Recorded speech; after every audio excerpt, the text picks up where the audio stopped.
Conshohocken, PA. At this sprawling steel mill on the outskirts of Philadelphia, the workers have one number in mind. Not how many tons of steel roll off the line, or how many hours they work, but where they fall on the plant's seniority list. In September, ArcelorMittal, which owns the mill, announced that it would lay off 150 of the plant's 207 workers next year. While the cuts will start with the most junior employees, they will go so deep that even workers with decades of experience will be cast out.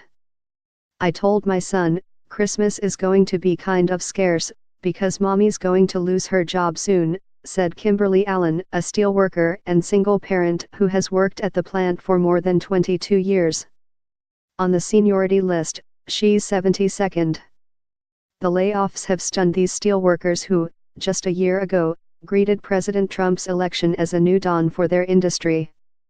Mr. Trump pledged to build roads and bridges, strengthen Buy America provisions, protect factories from unfair imports and revive industry, especially steel.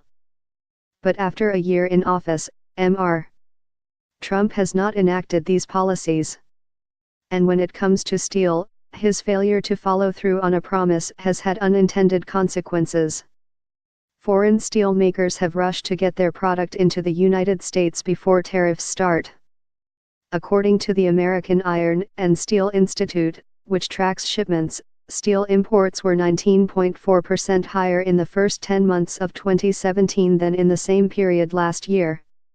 That surge of imports has hurt American steel makers, which were already struggling against a glut of cheap Chinese steel.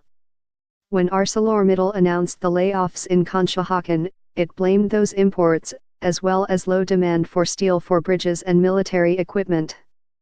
James Rockhaus, a spokesman for the Commerce Department, said the administration was aware of the plight of American steelworkers and will continue working to halt unfair trade practices that harm our economy and kill American jobs. In 2008, before the financial crisis struck, the plant ran around the clock. Now, the mill coughs to life just 5 days a week, for 8 hours at a time.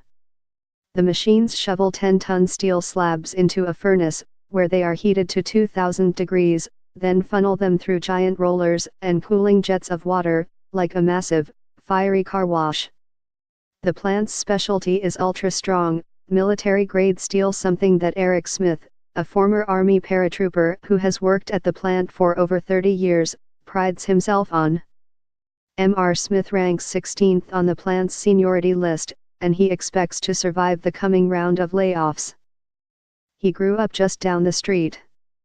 The weathered houses of his old neighborhood on that dim day were fringed with icicle lights, evergreen bows and flags paying homage to Santa and the Philadelphia Eagles.